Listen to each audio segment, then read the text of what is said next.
And starting webinar. There we go, phew. I'm going to mute now. Okay. Right. Good evening, everybody. We're just going to wait for a few moments to let people join before we start.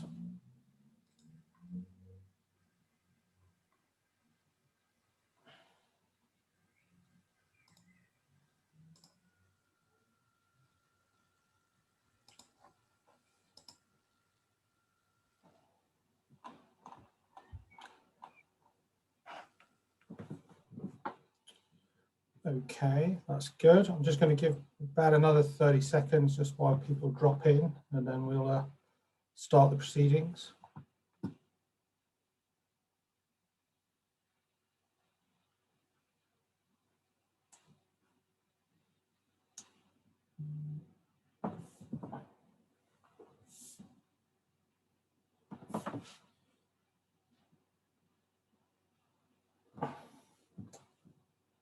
Okay, good. Well, I think, that's quite a good show. We've got about 41 people attending at the moment. That's a good number to get started with. So first of all, good evening, everybody. Welcome to this Greater Cambridge Partnership meeting. It's a Northern Area place-based engagement meeting, updating you on our projects that are currently active, which are the Waterbeach to Cambridge project, the Greenways, particularly the Waterbeach Greenways, and Histon Road and Milton Road. I'm David Charlesworth. I'm going to be your chair tonight. I'm the comms manager that looks after these projects. And I'm going to be joined by Paul van der Balk, who's project manager on Waterbeach to Cambridge, and also on the Histon Road and Milton Road projects. And we'll shortly be joined by Simon Manville, who's from the cycling team, and he'll be talking about the Greenways projects.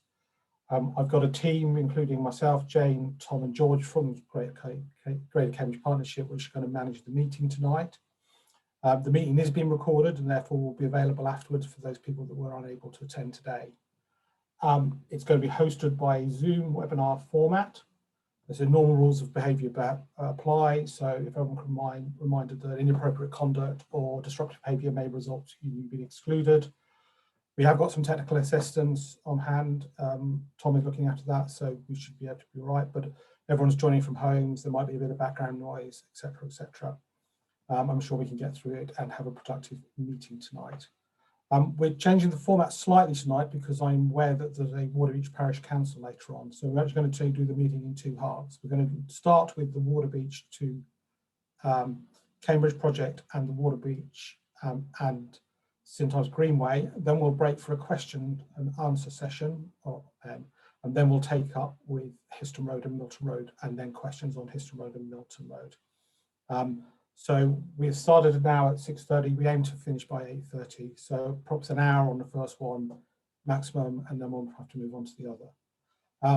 If you want to ask questions, there are two ways to ask questions. You can either raise your hand, either in the chat, raise your hand, put your little blue hand up as you do on Zoom, and we'll come to you, or you can ask questions in the chat format.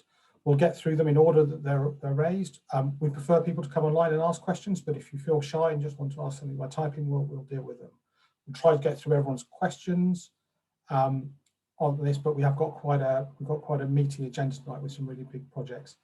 I think that's all the introductions. So on that basis, we're going to start the first bit of the meeting, which I'm going to hand over to Paul van der Balk to talk about the update on the Waterbeach to Cambridge project. Paul. Thanks, David. Tom, do you want to just flick through to the first slide?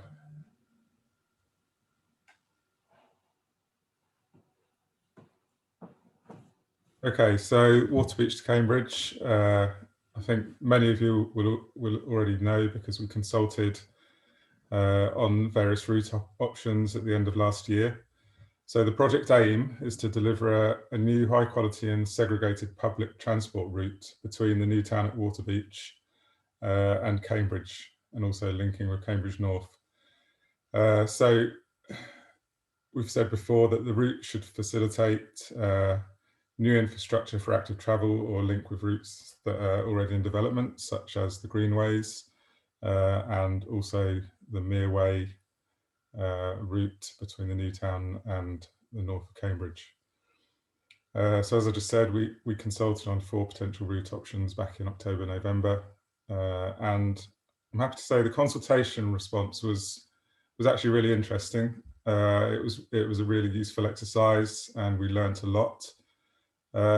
In terms of all of the people we spoke to, the team spoke to, and all of the information that we got back, there was kind of largely a positive feeling towards the need to provide improved infrastructure, but obviously certain aspects of the route were strongly opposed, and we've taken that on board. The project team has taken that on board,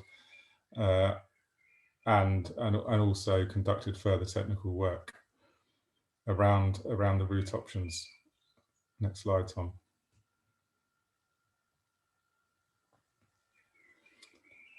So as I just said, we've obviously looked in a lot more detail at the options. So Atkins, the consultants, have conducted all of the work linked with a strategic outline business case.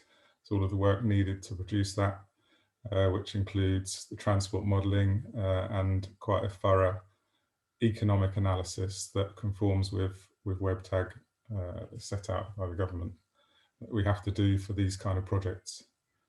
So the SOBC has established there's a strong case for this infrastructure, particularly linked with all of the new development that's coming forward at Waterbeach and also in this corridor. So we have Waterbeach New Town and quite extensive development planned for the northeast Cambridge, including the science park. So following all of the technical work that's been done and the consultation responses that we received, we'll be recommending to the Joint Assembly and the Executive Board to take forward 2 route options for further analysis. And these include the Western route option that we consulted on and a revised central route option. So Tom will put up the next slide now, which shows the 2 options. And I'll just go over a little bit of reasoning why we've put these 2 options forward. So the Western option obviously links to the station, the proposed relocated Waterbeach station. More importantly, it serves the centre of the new town. It crosses the A10 at some point within that wide swathe. Obviously, the wide swathe is a search area, not the actual route, which will only be about 12 to 14 metres wide. And then the Western option swings to the west of Land Beach and then adjacent to Mere Way, joining with the current guided busway and using the busway underpass under the A14, and then onward towards Cambridge North Station or towards Milton Road and then into Cambridge. The revised central route option removes the link through Waterbeach, and we did discuss this at various consultation events. We've proposed an option that passes through the fields between Land Beach and Waterbeach, and then swings towards the Park and Ride at Milton, and then we can either go over the landfill if engineering allowed, or perhaps slightly easier to the north of the landfill around, joining again with the Western route option under the underpass under the A14, so linking with the guided busway again. So these are the kind of the 2 route options that we'll be putting forward. Tom, next slide.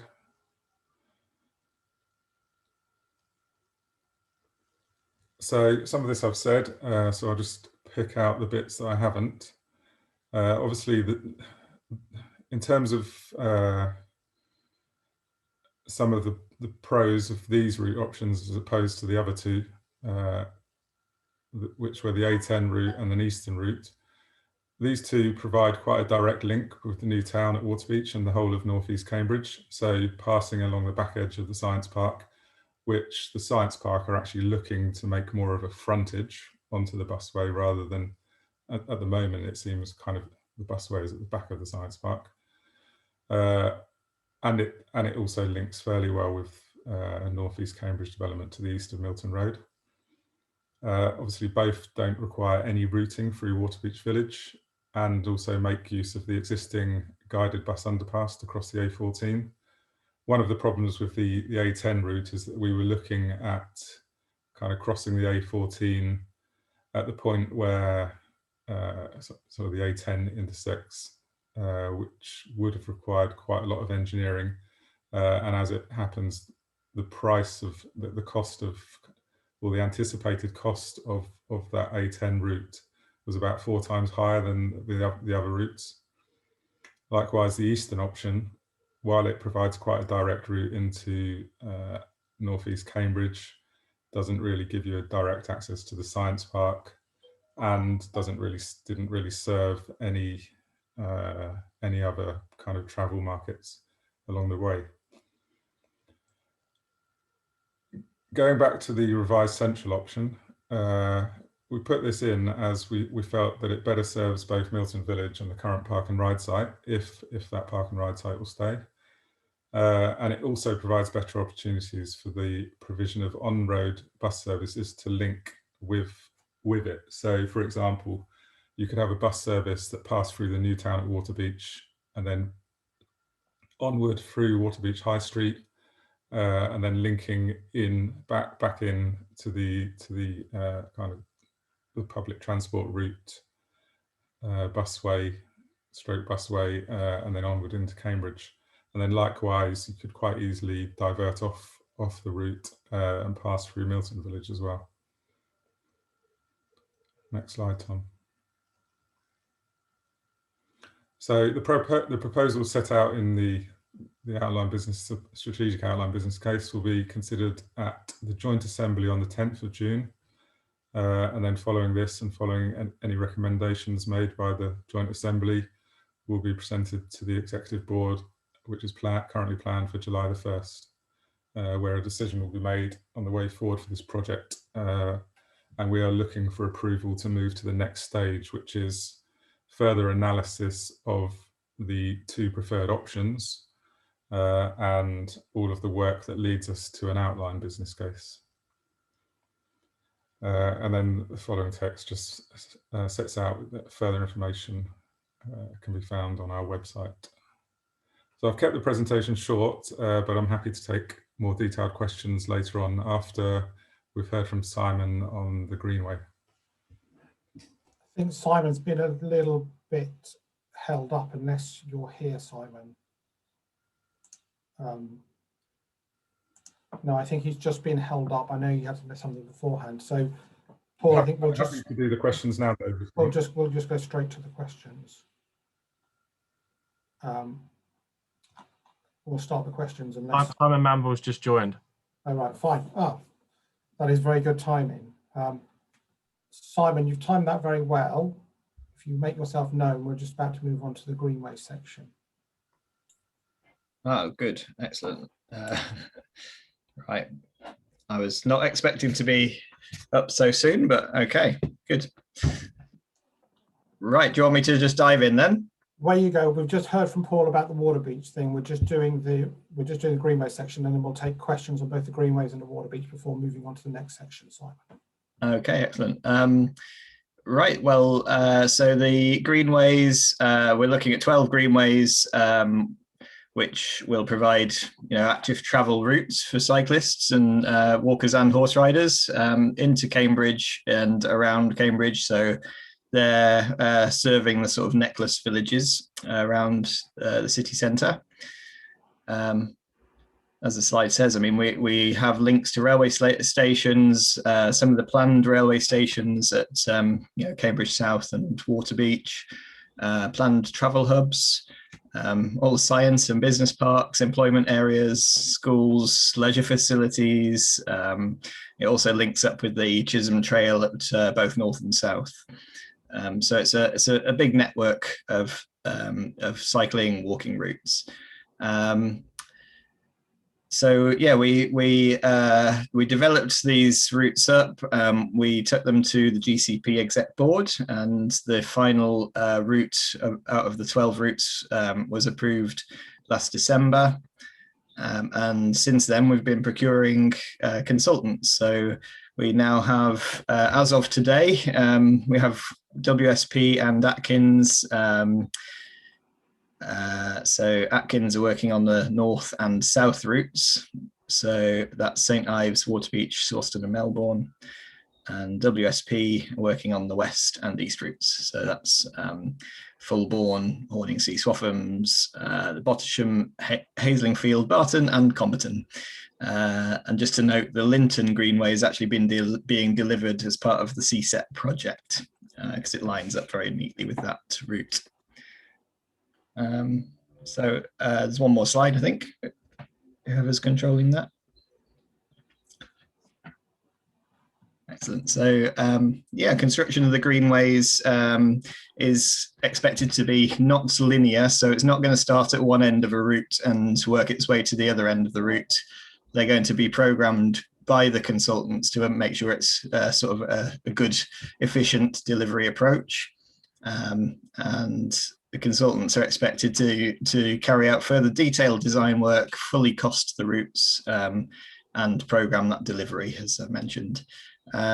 So then contractors will be appointed to actually do the interventions, the building of the route. We've also had a series of quick wins, which have already improved some of our existing pathways and connected villages and communities. I think there were 11 of those quick wins already delivered. And going forwards, community engagements we've got planned, which will involve local people, again, in the design of the greenways, and we're kind of getting into the greater detail now. So completion of the entire programme is at the moment programmed for 2025. We hope that some of that will be accelerated kind of now we're getting into the detailed design, but at the moment 2025 is what we're saying. So yeah, that's all from me. Thank you. Excellent. Thank you very much, Simon. So we're now going to move to questions both on the greenways, particularly the Waterbeach Greenway that Simon's talked to in terms of the projects, and also the Waterbeach to Cambridge project that Paul ran through in terms of detail. Now, I have a number of comments and questions in the chat, which I'm happy to go through, but if anybody would like to ask a question, sort of, please put your blue hand up and I'll go to you. I can't see anything. So I've got Margaret Starkey has put her hand up. We'll go to Margaret first. So Tom, if you could unmute Margaret. There you go, Margaret. Thank you.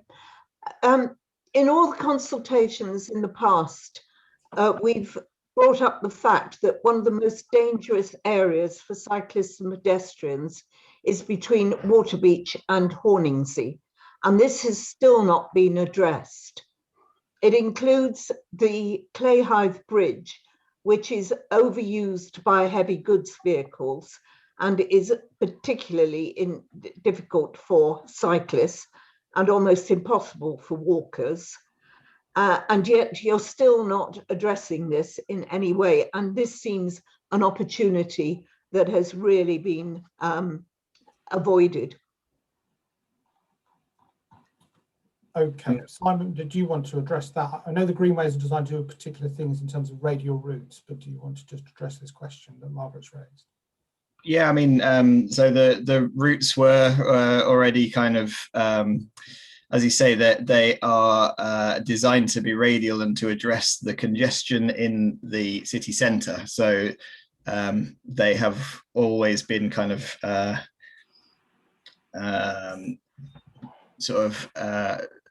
the intention has been that they are like radial. They're a connection between a village and the city. So I'm well aware, and I think others in our team have been well aware of the issues between Waterbeach and Horningsea.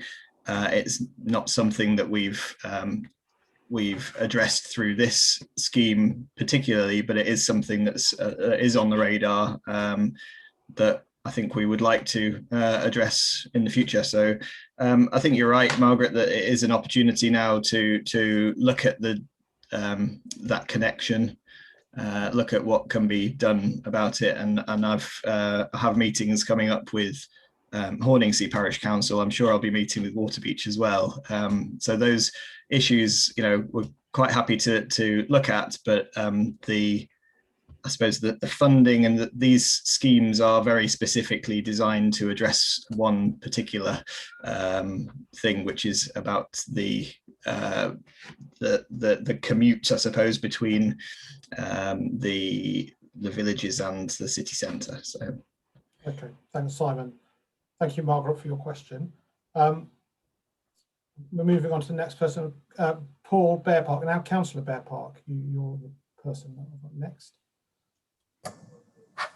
Yeah, that's right. I was wondering if you can provide us with an update on the status of phase 2 of the Waterbeach Greenway, which I think comprises 2 elements. Some aspects at the north end of the phase 1 Greenway and some at the south end. They seem very different because one involves creating a link over the A14 and the others are intended to create connections to the new town. I was just wondering if you could provide an update on that. Yeah, hi Paul. So yeah, you're right, they are very different. So we will, as I said, we've got consultants now on board. They're just getting started, so there isn't really an update in terms of, we haven't got any further with design or anything, but the board, the GCP board basically asked us to agree and come back to them with what we have agreed around those routes. So when we went to the board last year, the routing isn't completely finalized, so that's why it's sort of a phase 2. On the underpass under the A14, I have been talking to the developers of the Northeast Cambridge site and to the planners. So that is being kind of planned in as part of the master planning of the Northeast Cambridge site. The underpass, I think, is something which can be supported by S106 developer contributions, and so it's good to see that kind of becoming part of the strategic planning. At the northern end, I think that's something that can be delivered much more quickly, and I'm hoping that you'll kind of have some involvement in that as well. That we're going to be asking our consultants to basically finalise the details.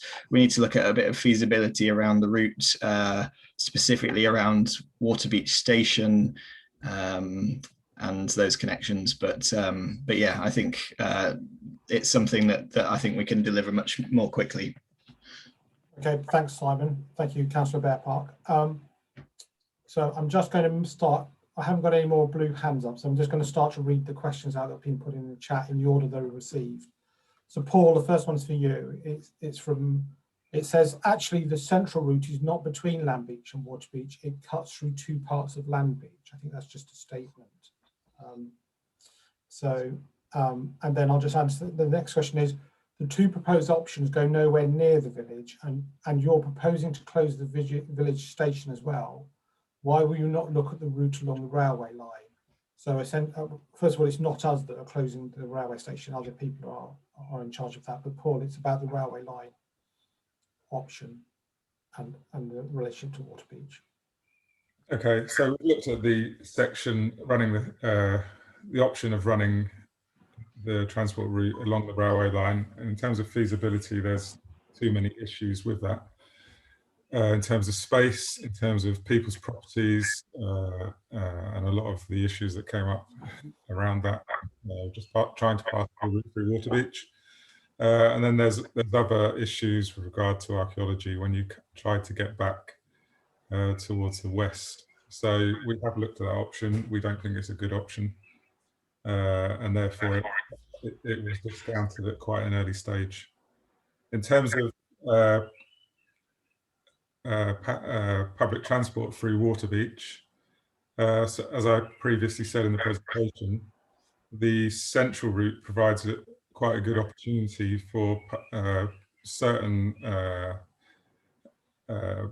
routes to actually come through the village and rejoin with the busway or public transport route, whatever it ends up being, fairly easily via road, and then so I think I've talked with the operators. Currently, Stagecoach run most of the services in this area, and Stagecoach kind of agreed that was perfectly feasible. It kind of follows the model that is used at Northstowe, where the busway passes around the edge of the town, but there is provision for certain services to come off the busway at one end of the town, pass through the town, and then rejoin at the other end. And you would be looking at a similar model through Waterbeach Village. Okay, thanks, Paul. So the next question is also for you. And I think it's in a similar vein. It says, there's no link to the Cambridge Research Park, which is currently a very heavily car-dependent destination. Is the case that services could serve the Research Park on road and then join the link as well? So at this stage, we have begun looking at that link to the Research Park, and indeed for onward travel by public transport up to Ely and other northern destinations. So I'm having fairly regular discussions with Urban and Civic about how public transport will run through the new town and how that link will be provided. But we will look at that in more detail in the next stage of the project. Okay, thanks. It's definitely something we want to look at, not just the link to the Research Park, but how the route links from Waterbeach further towards Ely. Okay, fine. And then the next question is about the other end, which is essentially when when this service connects with the guided busway and arrives at Cambridge North, where does it go next? So we're obviously providing the infrastructure to get it that far, although saying that the guided busway infrastructure is already there. I anticipate that routes will go not just to the Cambridge North Station, but actually onwards into Cambridge.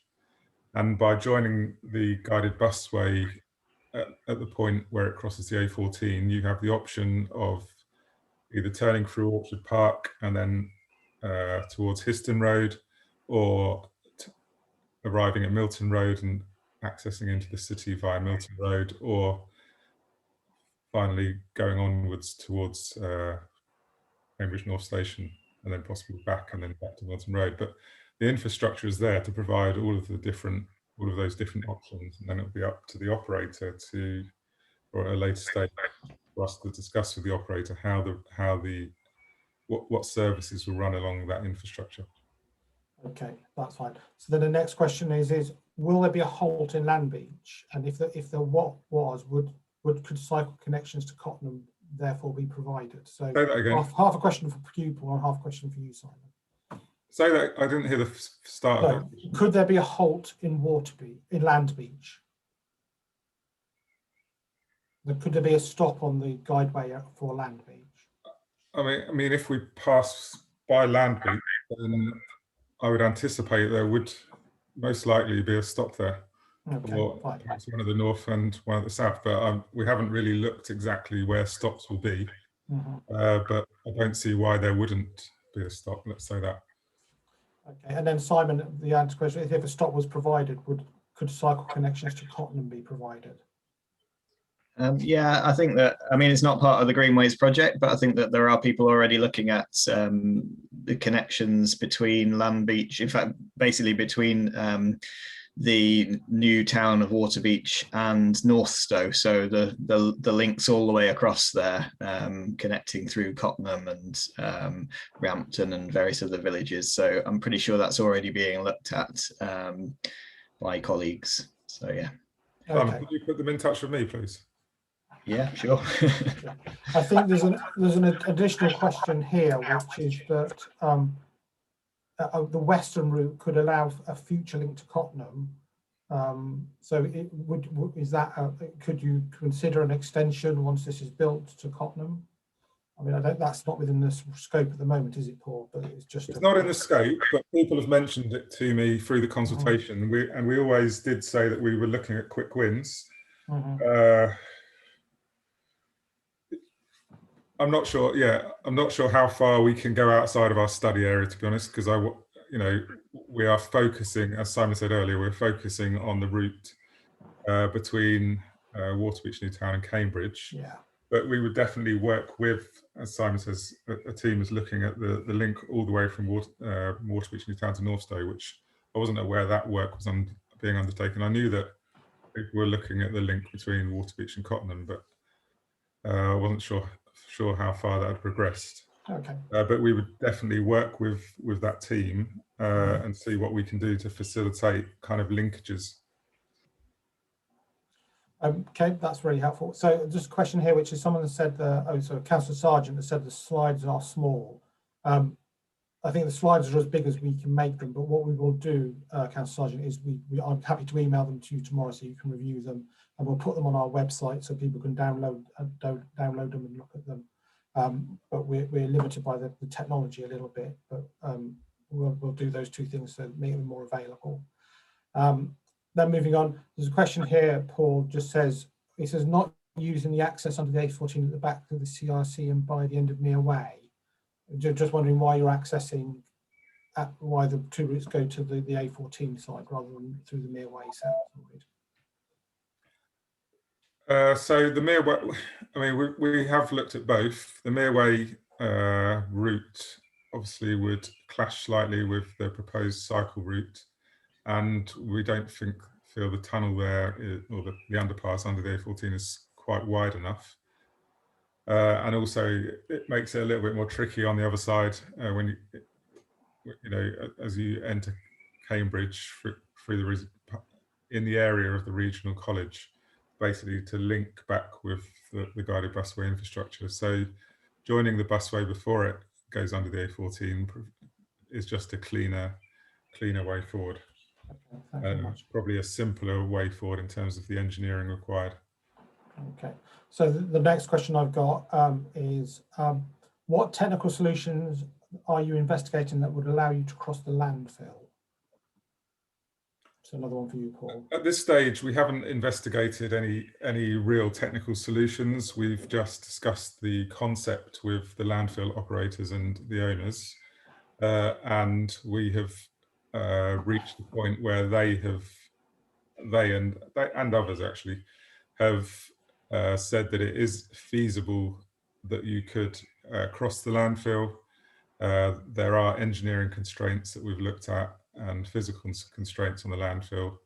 Obviously this will be after the landfill is, or that section of landfill will no longer be operational if we did cross it. However, there are obviously cost implications, and we acknowledge that it will be a little bit complex to pass over the landfill, which is why we present two options for the route, either to go round or to go over if it turns out that it's, there isn't any major obstacles to doing so. Okay, thanks very much, Paul. So Simon, I've got a question for you, which is, will the GCP commit to building greenways to at least LTN 120 standards, including no unnecessary barriers and adequate separation of cyclists and pedestrians on the busier sections? Yeah, I think the LTN 120 is what we have already committed to. There are going to be areas where that is going to be very challenging, so we have to take a fairly pragmatic approach to that, but that is the ultimate aim, is to get up to that standard for all the routes. Okay, thanks very much. And just a question here again, Simon, for you, which is, many existing cycleways are poorly used at the times of years due to a lack of maintenance, i.e. trimming back brambles. Will the greenways have a budget for annual and proper maintenance? That's something that's being discussed at the moment between the County Council and GCP and also Combined Authority. So it's difficult to answer that at the moment, but I know it's being discussed. Future maintenance is something which I think the GCP board have mentioned in the past is very important. So yeah, we're looking at solutions for future maintenance of the greenways, as well as all of the other schemes that we're looking to construct. So yeah. So another thing, just a little point to add on to that, David, because I mean, it is a bugbear of mine that stuff doesn't get maintained, and it is therefore a perfectly reasonable question. As project managers, it's slightly a little bit out of our hands in terms of the fact that, you know, you deliver a project and then you expect it to be maintained, and sometimes it doesn't get maintained as well as you wish. However, there's also a slight onus on us in terms of making the schemes easy to maintain as well. So it's something that we look to do to kind of collaborate with the county council, especially the maintenance teams at a fairly early stage of the detail design, to talk about materials that you know, materials that they have access to, designs, certain specifications that they kind of use elsewhere that can be maintained fairly easily for them. Okay, thanks guys, that's really helpful. So let's just move on to the next sort of question. I'm trying to merge one or two together if I see similar things. So there's a question here, Paul, which is what is the current state of the metro, and how does Waterbeach to Cambridge relate to the metro system? Okay, so as far as we are aware, for those who don't know, I assume most people do know, that the incumbent mayor who was promoting the metro has obviously lost his seat and been replaced by a new mayor who is not supportive of the metro concept. So as far as we understand, that project is no longer going ahead. The Waterbeach to Cambridge project was planned before the metro concept kind of became known, and as such is a standalone project. It would have linked with the proposed metro, and that would have created quite a good link, obviously, into the tunnels and through Cambridge. However, without the metro, we'll need to look at other ways of linking better and efficiently into Cambridge Centre. Okay, thanks very much. So let's move down. Can you confirm, there's a few questions here. So first of all, can you confirm the buses will be electric that use this route, Paul? So the proposal is to use electric buses, yes. Okay. The second thing is how wide will the busway need to be? How sorry? How wide will the busway need to be? Sorry, that broke up again. How wide? How wide? I'm visually showing you all the time to help you. How wide is the busway? Okay, so this all depends on whether we're running in parallel with cycleway, active travel routes, cycleways, equestrian routes, or whether the busway is kind of standalone at any point. Obviously, we need 2 lanes of about 3 meters wide for the busway, with a section in the middle. So let's say 7 meters for the busway. And then any active travel, you're looking at an additional 4 to 5 meters if you create a buffer. So 12, 13 meter wide. 13 meter wide. Fine. So then there's a question which is both options will have an impact on land beach residents and farmers, and the new revised central route hasn't been consulted on. So I think, no, we haven't consulted on any of these. There's a process that we're working on. So we've done an initial sort of high level engagement, which we did last year, where we talked about 4 routes, but we're very clear in that consultation that we were interested in the 4 routes were suggestions that come out of our early modelling and transport work, but we were also interested in routes that perhaps took in other bits. What we're doing now is we've got what's known as a strategic outline business case, which is going to the executive board. Our proposal to that is we then take forward 2 of the corridors for further development into more detailed routes and options. Those options will have to come back for a further consultation, which we think will probably be in sort of in 2022 before a final route is identified. So there's quite a lot of process to go through in terms of before we get to a defined route, and there's more consultation, and there's definitely going to be more consultation on the 2 routes if the executive board agree the way forward. Is that a fair analysis, Paul? Or Yeah, shall I just go into a little bit more detail about what kind of things we need to do in the next stage? So if the board approves our recommendations in July, then to work towards the outline business case, we need to do a lot more detailed design around the routing and the scheme specifications. So rather than next time, so following that, you won't see kind of a wide swathe of a route option. You'll see some lines on the map as our, as our options for the next consultation. We also will be undertaking a review of park and ride provision, assessing whether the park and ride facilities at Milton are adequately placed and adequate in size, whether there's a requirement for park and ride further out. And we don't yet have the answer to all of that, as we haven't done any work in assessing it. So I assume that kind of our outputs of that analysis will also be presented at the next consultation.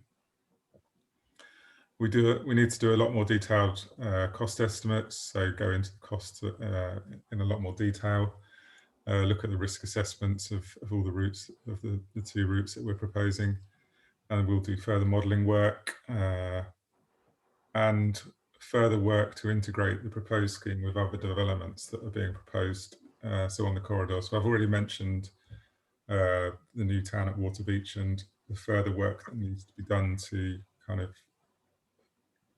allow the route to pass through the town. We're also in discussion with Urban and Civic, who are developing the Mearway active travel route between the new town and Cambridge. We are also obviously aware of the proposals for the A10, although we don't know the stance of the new mayor on that. But we know that the funding bid has gone to government for 2 options. One is a junctions upgrade, and the other is a dualling option. And we're awaiting to hear back whether the government will fund either one of those options. And obviously we're looking at Cambridge Research Park as well, and how that develops. Okay, thanks very much. So let's just make some progress. We've got about 15 minutes before we need to move on to the next sort of topic. So just a few quick questions here. So first of all, one question. So the busway will be on the west side of the railway. That's correct, isn't it, Paul? It'll be to the west of the railway line. Correct. Yeah. Just a statement here, really, which is a stop in Lamb Beach could be an issue with excessive on-road parking. That's just a statement from someone who's watching us. A question here from Councillor Sargent. He says, how will the route cross the A14? So these 2 proposed route options would cross the A14, would join with the existing guided busway and cross the A14 on the underpass. Okay, thank you. Will there be a cycleway along the side of the new busway? So I think, Paul, that's mainly for you, but Simon maybe want to chip in. So this depends on kind of where exactly the busway runs. If it's running parallel to the Mearway active travel route, then yes, we would utilise that cycleway. Where it is not running near to any other cycle route, then we will look at whether a cycle link is required. Okay, fine. I've got a very specific question here, and which I'll read out. I'm not 100% sure which parcel of land they're talking about, but I'll read it, and Paul, maybe you'll be able to answer. Which is, Wells Triangle is a patch of land south of the A14 between Mearway, near the Regional College, and the guided busway, near where the A14 goes over the guided busway. Is it likely to be needed for either of these initiatives? I'm not 100% sure where that is. Do you know where that is, Paul? Yeah, I think I'm aware. That's the piece of land we've looked at. So okay, under the current proposals where we join the busway, no, it wouldn't be required. For the public transport route, but I'll let Simon answer for the cycle route, the Greenway. Yeah, not something that we're looking at for the Greenway at all. Okay, fine, thank you. I've got a question here about how the scheme works with the. Sorry, David. I slightly confused the matter then. Well, I confused the Greenway with Mereway. So my answer on Mereway is I'm not sure whether the Mereway cycle route, how it I know it passes under the underpass, but I'm not sure then where it goes to. So we can find that out. That's fine. If the person who's put that question up wants to email us, and the email address will be up at the end, then we'll get we can have a proper look at that when we're not in a meeting format, to get back to you with that quite a very specific question. I know you've talked about, there was another question here, which is how does the scheme work with the A10? I think we've already covered that with the proposed dueling of the A10. So unless you've got anything more to say, Paul, I'll move on to the next thing. If the questioner wants to add more detail, that I can answer. But okay, that's fine. Question here just about, it says cancelling the metro means a big drop in transport infrastructure provision. What plans are there to fill that gap? And what's happening to the money that was earmarked for it?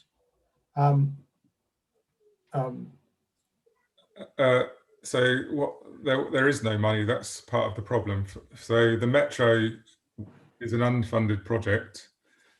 Funds would have been required to come from somewhere. So that is part of the issue with the metro, the whole funding of it. Because in essence, I think a lot of people thought it was actually quite a good idea, aside from the cost. Well, there was a range of views, Paul, on both sides. Yeah, so, but yeah, I think that's thing. But I think both ourselves as GCP and the combined authority and the new mayor all work, and the county council and the city and the council and the South Cambs District Council continue to look at what transport infrastructure provision the area needs going forward. And that, you know, in terms of what the GCP is doing, we're taking forward a raft of proposals, both in terms of cycleways and high quality public transport initiatives, you know, to try and address these things. We've got quite a lot of papers going to our executive board meeting on the 1st of July, which include proposal for Waterbeach, which we're talking about today, in terms of improving transport provision across Cambridge. So there is quite a lot of activity going on, and it'll also be up for the new mayor to set out what he sees as his plans in terms of delivering transport infrastructure and transport provision improvements while he's in office. David, in terms of Waterbeach to Cambridge, obviously we're also looking at redeveloping Milton Road to massively improve it for cycling, walking, and also for public transport. So for this Waterbeach to Cambridge project, the Milton Road project is also quite an important step to get the public transport on to Cambridge and also back out of Cambridge. Okay, that's fine.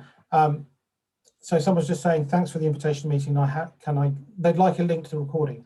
If you email us at contactors@greatercambridgeshire.org.uk, then we will send you the link. The link will also be placed on our website. So just the gentleman who's just leaving, there'll be two ways. But if you email us in, yes, we're happy to send you the link to the rest of the recording of this event. I've got one more question on this section, and unless anybody else has a burning desire to put their blue hand up and ask us a question, or is typing furiously, I'll give you a notice. We're on the last question, and I will then move on to the next section. But the final question here, unless somebody submits another one, is when will the cycleway from Landbeach to Cambridge Regional College be complete, i.e. the undergrowth cleared and the hard service installed? Simon, I know this is not a greenway, but is this a project, or in fact, I don't even think it's a GCP project, but do you know anything about this? No, I think it's Urban and Civic that are due to be constructing. I don't know their exact programme for that.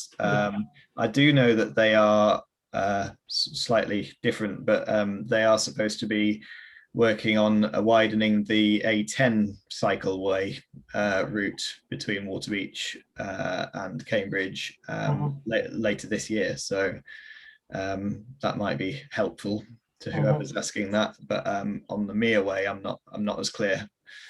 Paul, I know you've met with Urban and Civic. Did you know anything? I don't know the exact date. I know that they are kind of nearing the detailed design. And the completion of the cycleway is also linked to basically the number of dwellings that they can build. But I'm Okay, not that's fine. 100% sure exactly when they were. They're looking at.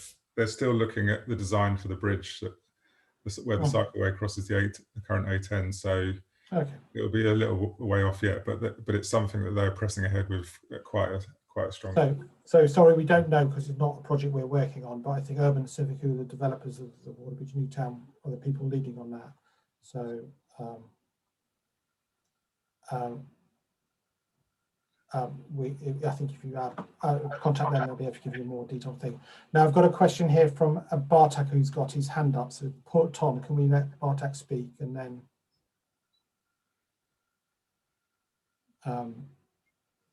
Bartek, can you hear me? Yes, we can hear you. Sorry. I just want to put a very simple question about the greenway, which marked Barton, Roman Hill, Grantchester. Does this mean that it's going directly through the Roman Hill?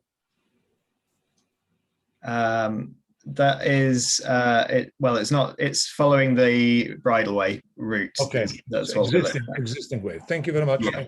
Okay. There's just a final question here from Linda, which is about the Mereway consultation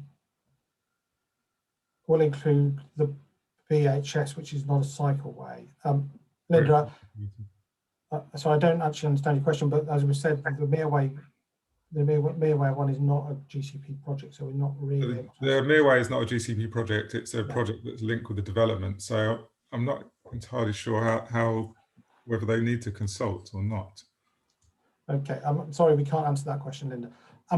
I've got no more hands up and I've had no more questions. So at that point, I think since we're nearly at 7:20, we're going to move on to the next section. So Simon, thank you very much for your contribution and asking all the questions about the greenways. I assured you you would get questions and it would be interesting. We always get interested in the greenways when we do these sessions. So thanks for your time. We're now going to move on to the next section, which is Histon Road and Milton Road. And we're back, Paul, you're the project manager for both of these very interesting projects. And we'll do a short presentation on both these, and then we'll take questions on Histon Road and Milton Road.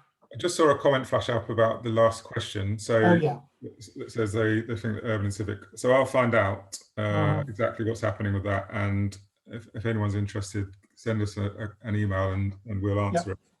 And if Linda wants to talk, I talked to Linda already sometimes at meetings, but if Linda wants to ask me to represent any views to Urban and Civic, then I'm happy to do that.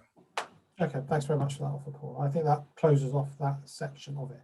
So over to you on Histon Road now, Paul. All right.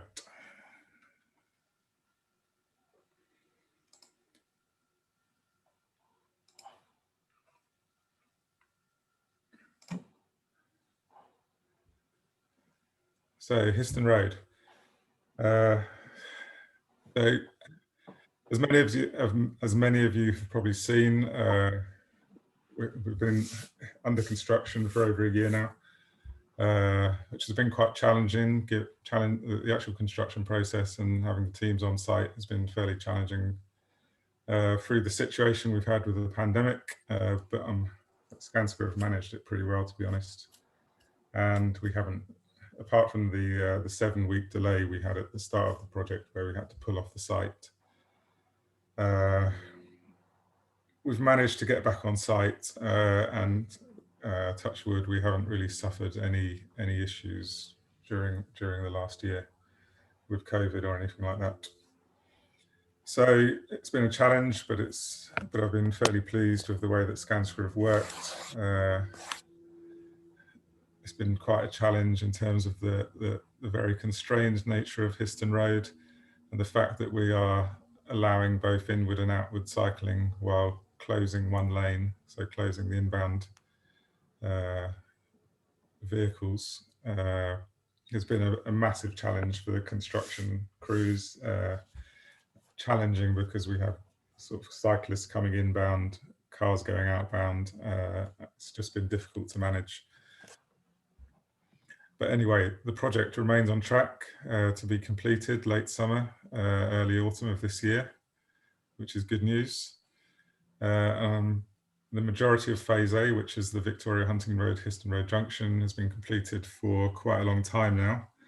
and we've been waiting for the opportune moment to go back and resurface all the footways, which has begun to happen in the last few weeks. And anyone who lives there may have noticed we've pulled off for a week because we're reassessing how the signals are working while we're doing that works to the footways, so that we can, we've asked basically the signal controller company DINIC to kind of reprogram the signals to enable better traffic flow through the junction while we do the work.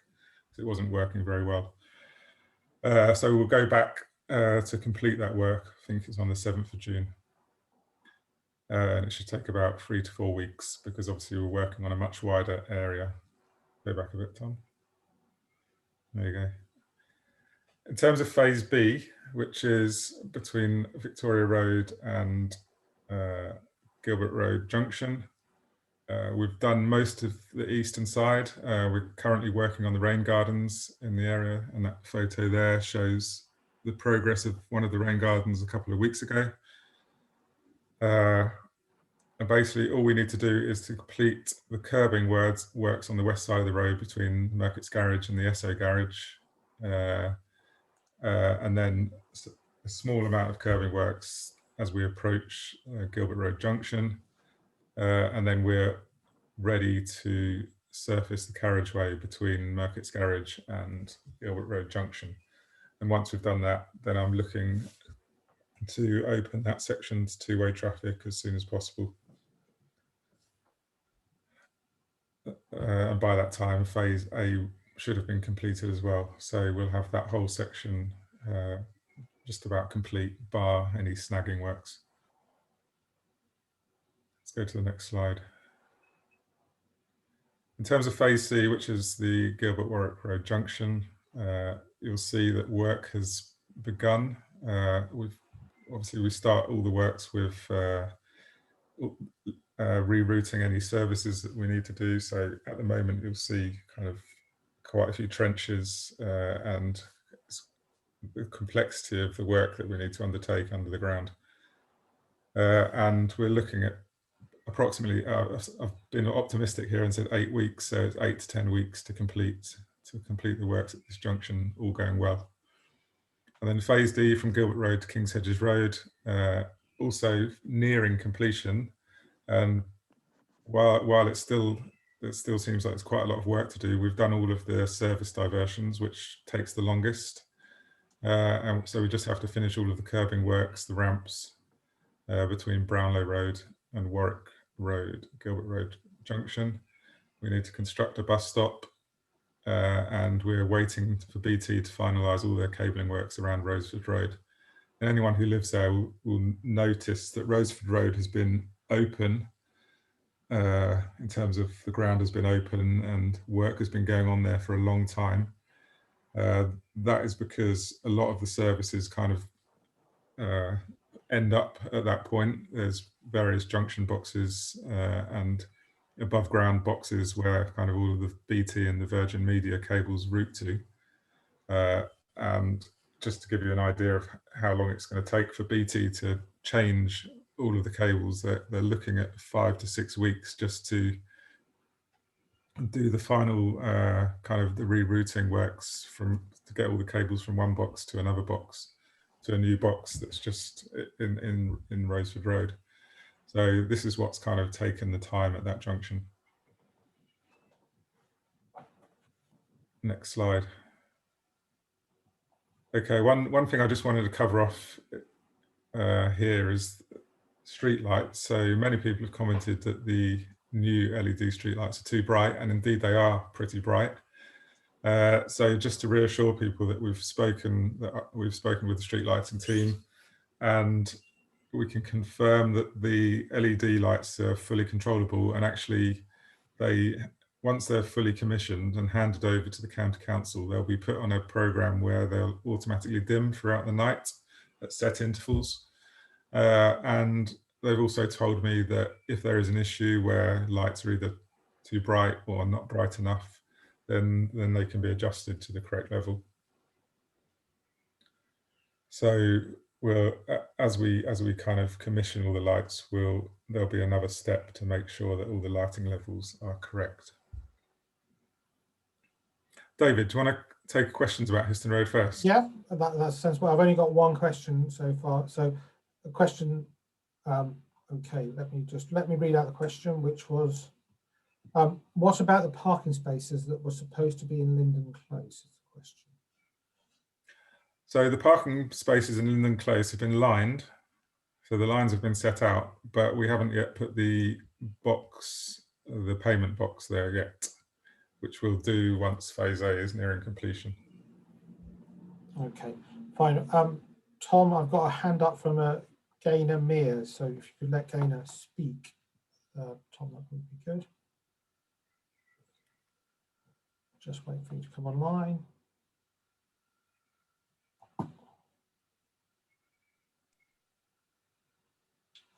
You need to unmute yourself, Gaynor, I think. There we go. We can hear you now. You can hear me, right? Okay. Yeah. It's a sort of two-pronged question. One is about the footpath in Victoria Road at the top of where it joins Histon Road up to Huntingdon Road, because I noticed that Histon Road itself at the top has been repaved, and even Castle Street on the corner has been done on one side, and our pavement at the top of Victoria Road is an absolute disgrace. And I've seen nearly 2 people in the last 3 weeks have nearly tripped up outside my house. So I'm really anxious that that gets done, because quite honestly, it's lethal. And the other phase of my question is, since I don't know whether it's to do with the phasing of the traffic lights that you mentioned, but the traffic jams past my house and right down to St. Luke Street now are so long, at many more times of the day than they ever used to be. So I don't know what's going to be done about that, but I'm also worried about not just having cars outside my house, but the spilling out of the pollution from their exhausts all this time for the street. I wonder if you can address those 2 questions for me, please. So firstly, if there's any acute trip hazards, then please let us know, or please let me know, because I mean, where I see something, then I will always flag it to the contractor to try and put right. In these areas, as you say, the areas have been laid with temporary course up to binder level, but obviously some of the drain covers stick out, and they are supposed to have kind of a small slope up to them, so that they're not a trip hazard to people.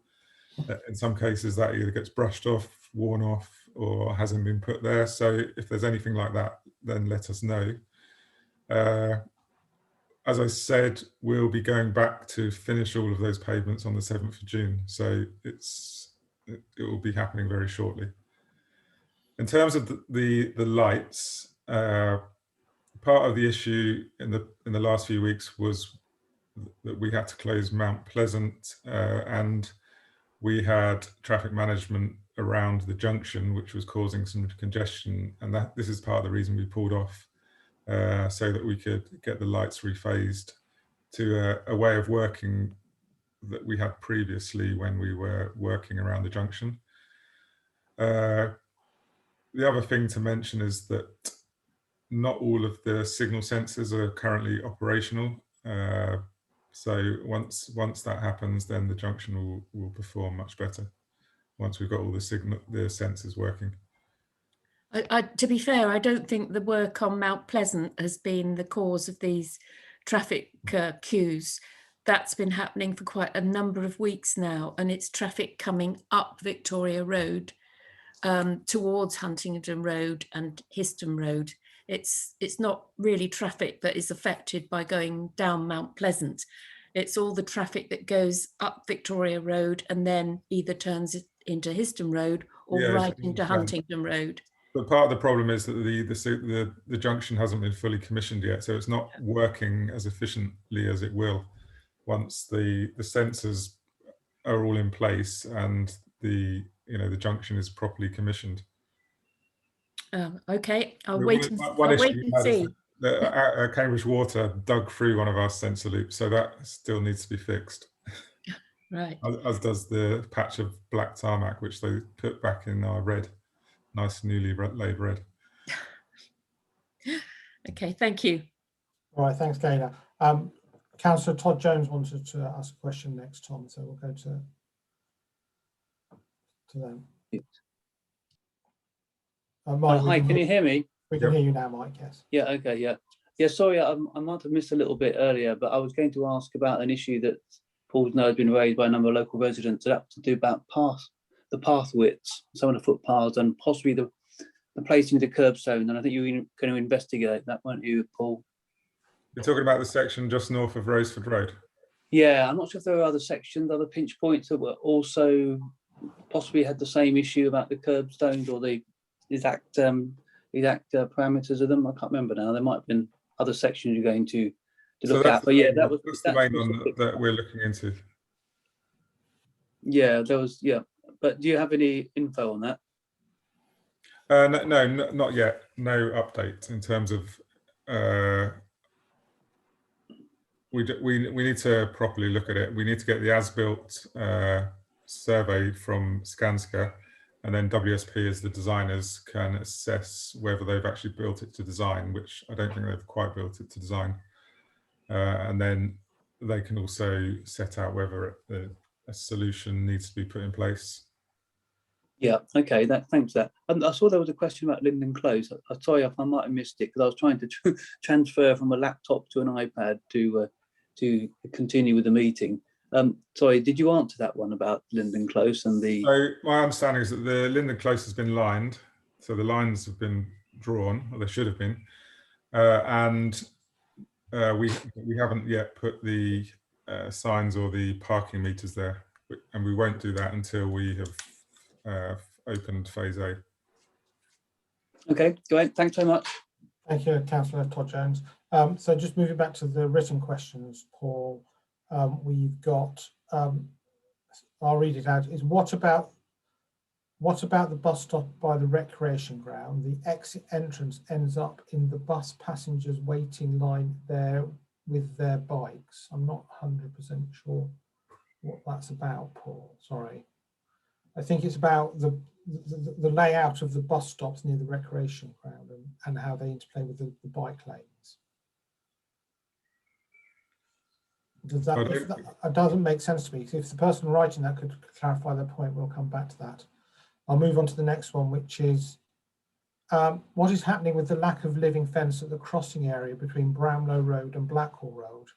The fence is very unsightly, and we were always told the living fence would run continuously from Brownlow Road to Blackhaul Road. So I agree that that section is unsightly. Firstly, there's a slight issue with how the contractors have installed a couple of the signal controller boxes. They haven't left enough space between the pole and the controller boxes. So I want to sort that out first. And then once that's sorted out and we know where everything is, then I'll be looking at what can be done to fill that gap, preferably with some more of the living fence. Okay. But I can't promise that that can be put in. It will be probably also require discussion with the homeowner of that property that it backs onto that section. Okay, I think the question before was kids coming on bikes from school end up in the middle of the bus stop by the recreation ground. Does that make any sense to you, Paul? So I can only relate to this from a previous communication I had earlier this week, in that there's no railing to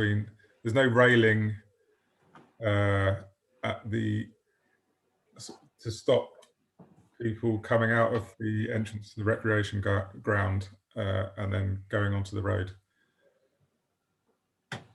Yeah. In terms of that, the railing is not part of the design, and current school of thought is that railings are unnecessary. But what we will have is a stage 3 road safety audit, which will flag any issues like that. Okay. If the road safety. Oh, right. Yeah. Okay. I understand. Sorry, I'm thinking of the wrong bus stop. Yeah, that's fine. Okay, yeah, I think that's this question. So we better. It says no, right. This is from Lillian. Lillian, me and Paul are not understanding your question. So if you'd just like to email us after the meeting, or she can join via chat. or if you want to join by chat, and we can answer the question.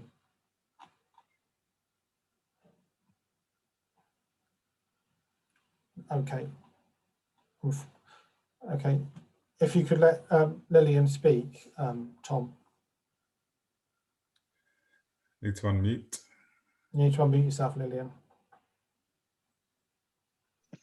Okay, here I am. Hello, Lillian. All right. Yep, I'm chair for the Histon Road Area Residents Association. I've been looking after the road for quite some time. What I realized lately is that you have such a very narrow 1.25 meter footpath, which is supposed to host both the people waiting for the bus to come. The bus stop is actually exactly by the exit and entrance to the recreation ground. A lot of people on bikes will use the recreation ground to go between Richmond Road and over to Histon Road, and lots of school children go that way. So when they come to, when the entrance or exit actually, they was on bikes will get right in where people are waiting for the bus. There is no bus shelter there. They're just people waiting in this 1.25 meter wide footpath. How are you going to solve that problem for kids? The safety for school children.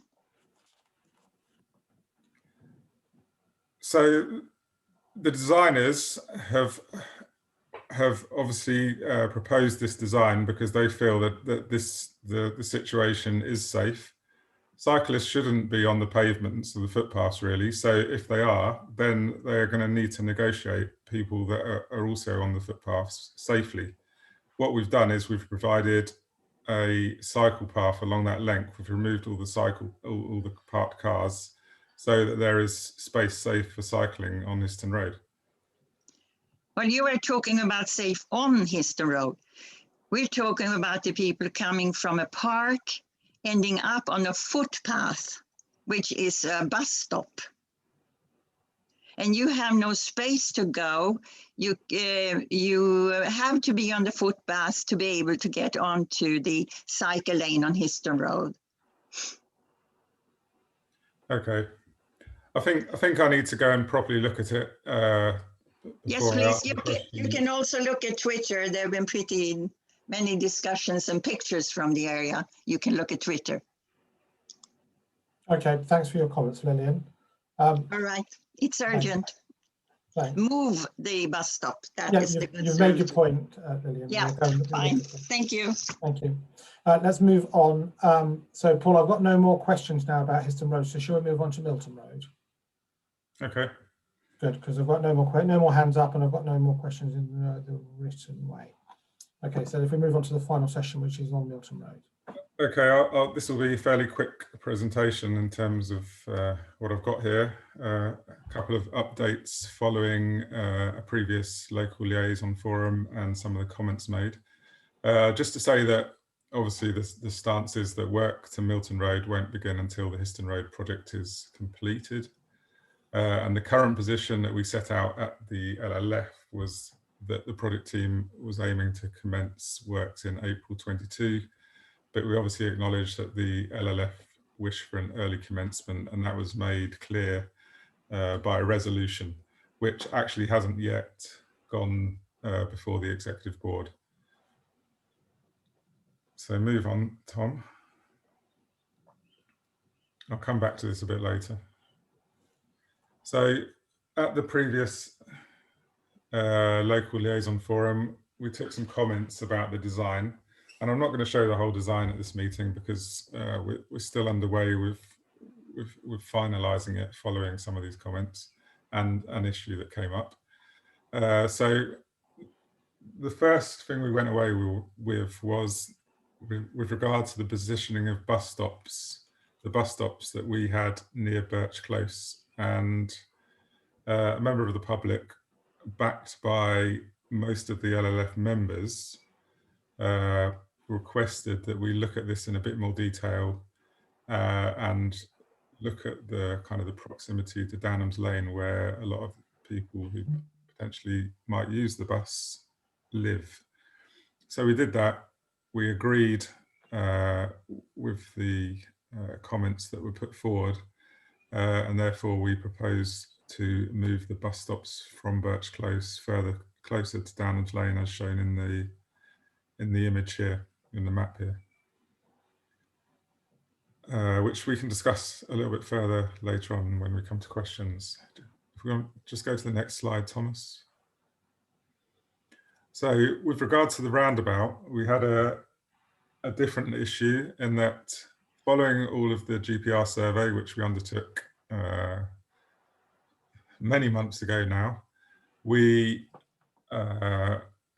got more clarity on the BT chamber in the centre of the roundabout.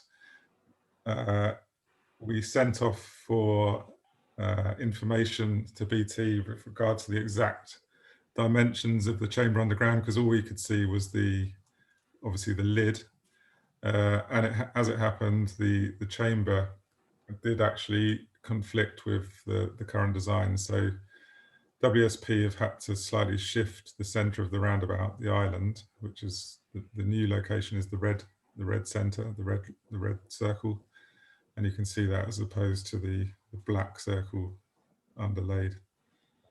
So the new design doesn't really have too many implications. Actually creates a few improvements, if you ask me, in terms of cycle lane widths and crossing locations. So I'm not too concerned in terms of the design. I'm more concerned in terms of the fact that it's taken extra time and will be taking extra time because kind of various elements of the design have to be redone here. But it's better to find out this kind of information now rather than, as has happened on other projects, in the middle of construction. Next slide, Thomas. So in terms of kind of the program, I've kind of included this. This is a program that I asked WSP to kind of set out, and it gives a broad overview of kind of some of the key tasks that need to happen before we get to construction. So as you can see, we've got traffic regulation orders that need to be prepared, and we anticipate getting that done fairly shortly. The road safety audit stage 2 needs to be undertaken. And then following the completion of the detailed design, WSP need to create the construction package, which we can then use to go out to the tender process. We're currently, obviously Skanska, as they're now known, Milestone Infrastructure, working on Histon Road, doing quite a good job. We anticipate that we would probably be looking to ask Skanska to do a tender submission, but we also may, because this is quite a large project, also go out to the open market and receive some prices from the open market. So that will take at least 3 months to undertake, which takes us to December. We've got preparation of the business case, which is required. We require the final kind of tender costs for that. And then we obviously have to go back to the executive board for approval to build, and that takes us to February. So there is a little bit of scope to start slightly earlier than April, but as you can see, there's quite a lot to do between now and starting of construction. I think that takes me to the end of the presentation, so we'll go more. Yeah. Okay, fine. Thanks very much, Paul. So, Councillor Sargent, I think you've got your hand up. So if we can let Mike speak first, Tom, and then I've got a question from Councillor Scott. Mike, we should be able to hear you if you speak. Thanks, David. So, yeah, Paul, Mike. in terms of CROs, I know we've discussed this a few times in terms of parking restrictions, etc. But that does have a big effect on whether people are going to be parking on the verges or in the road with deliveries, etc. Will we be provided with details of what's being proposed in terms of restrictions along the whole length of the road, please? So on the whole length of the road, we're looking at double yellow lines, so no waiting, loading and unloading only. For large sections of the road, we're obviously putting in the rain gardens, which, as I think I showed in the last LLF, which will, from the designer's point of view, severely hamper the ability to park on the verges due to the shape of the due to the shape of the rain, the actual, there'll be kind of depressions.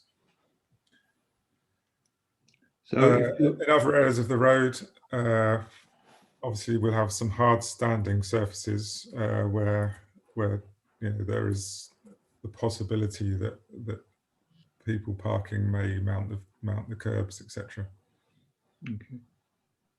So we'll still suffer then with, if it's just double yellow lines and no loading restrictions, would people be able to stop for at least 10 minutes in the road or on the verges without action being taken? Have you got any plans, particularly in the busy times, to have loading restrictions? Not currently, but we could certainly look into that, I think.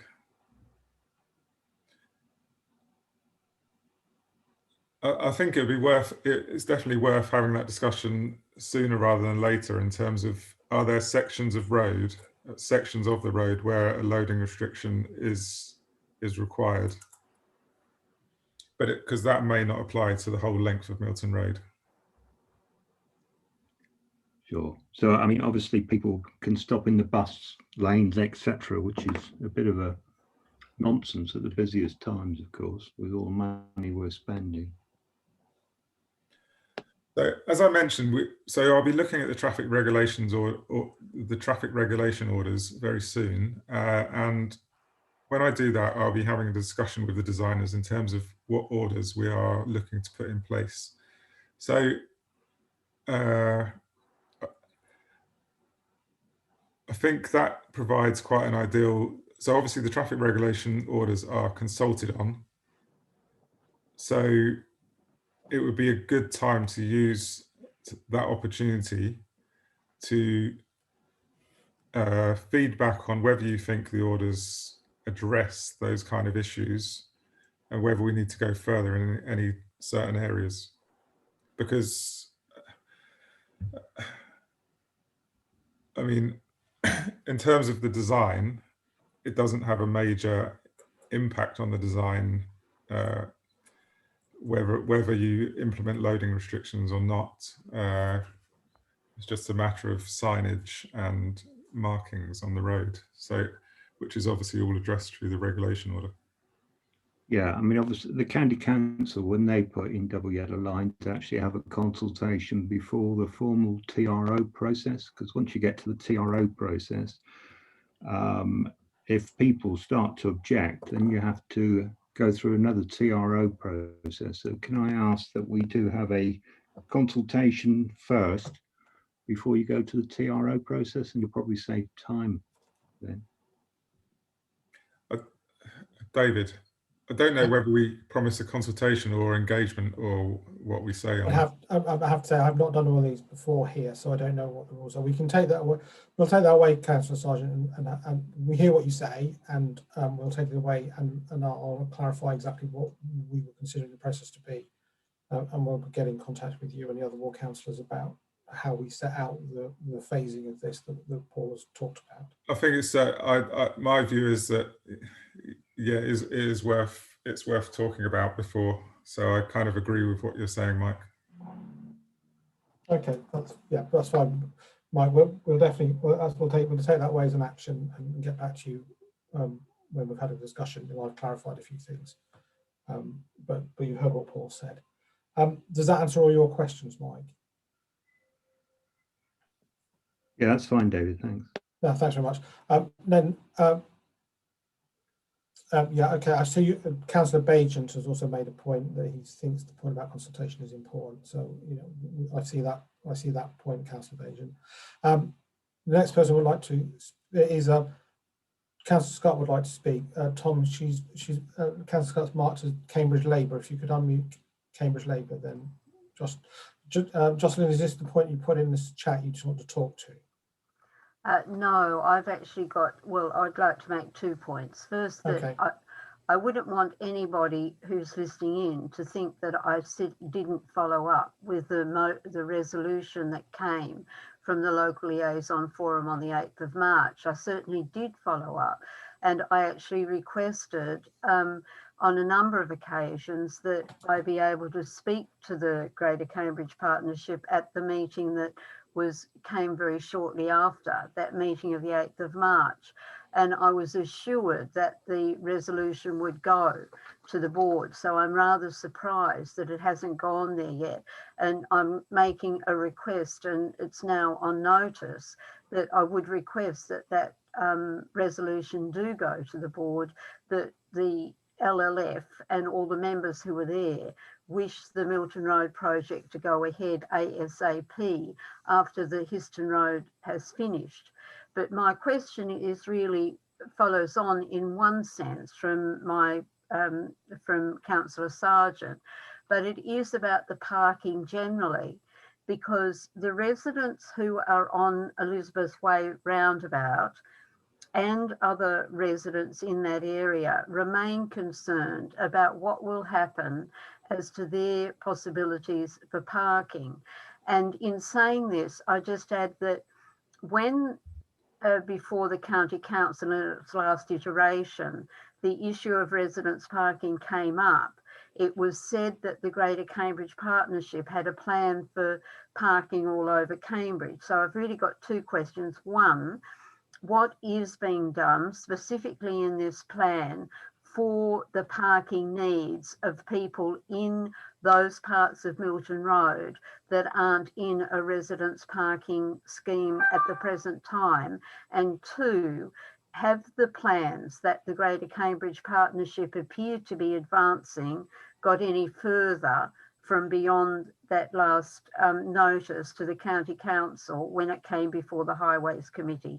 Thanks, Paul.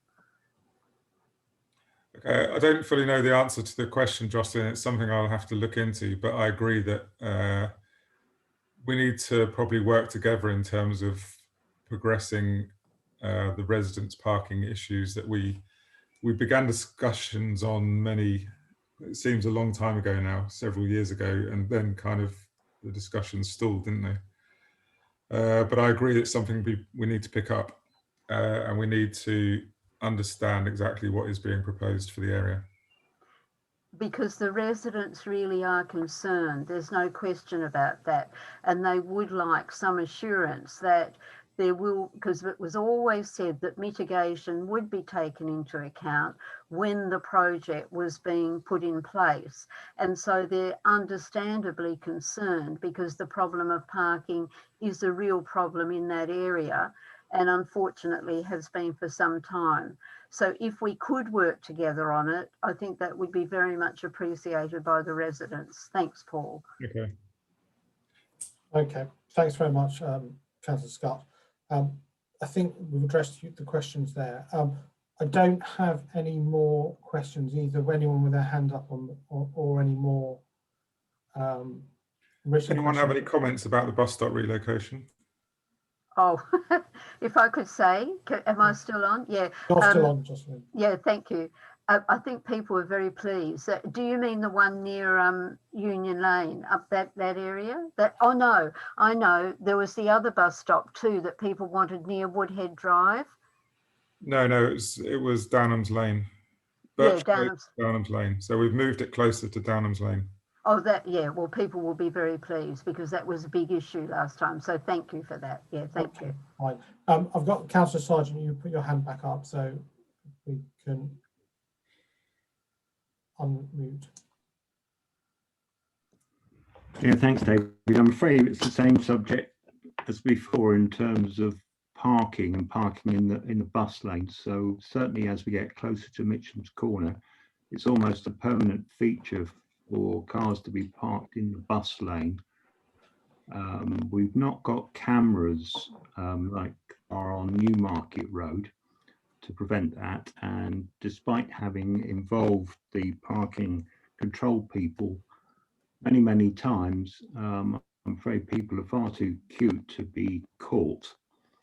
You're still going to have a lay-by in front of the shops, but people will be double parking and parking further up at some of the other shops as well. What measures will you be taking, particularly at that end between Gilbert Road and Mitcham's Corner, to make sure that people don't park in the bus lane and you spent the money for no purpose? So really, the issue, part of the issue is with the camera on Milton Road is that there's so many entrances to driveways and places where you need to cross the bus lane. It makes it quite difficult for camera enforcement to be put in place, which is probably why it isn't there at the moment, and why it does exist on Newmarket Road, because you have like longer sections where you can where no traffic needs to actually cross the bus lane, so you can properly enforce that and police it fairly simply by camera. In terms of that section by the shops, obviously providing the parking bays and double parking is only really a matter of enforcement. So all we can do is rely on that enforcement process to take place properly. Well, I can tell you, Paul, it doesn't work. So the only other way is to have a kind of a CCTV in place that's not necessarily a bus lane camera, but more of a, I don't know, a kind of CCTV of the area that can be monitored. There is only one entrance into Mayfair Court, or whatever it's called, between Gilbert Road and Mitcham's Corner. So I don't see why. I'll look at that section and I'll ask the designers if they have any ideas in terms of if additional enforcement is required in that point. I'd also ask you to speak to parking enforcement at the council, because I've had many conversations with them, and somebody will come along for a little while, make an observation, particularly because they don't have a loading ban. They know they've got to wait 10 minutes. People are in and out of the shop by then, or somebody in the shop watches out for the enforcement guys turning up, and that bus lane is inoperable at the moment, I'm afraid.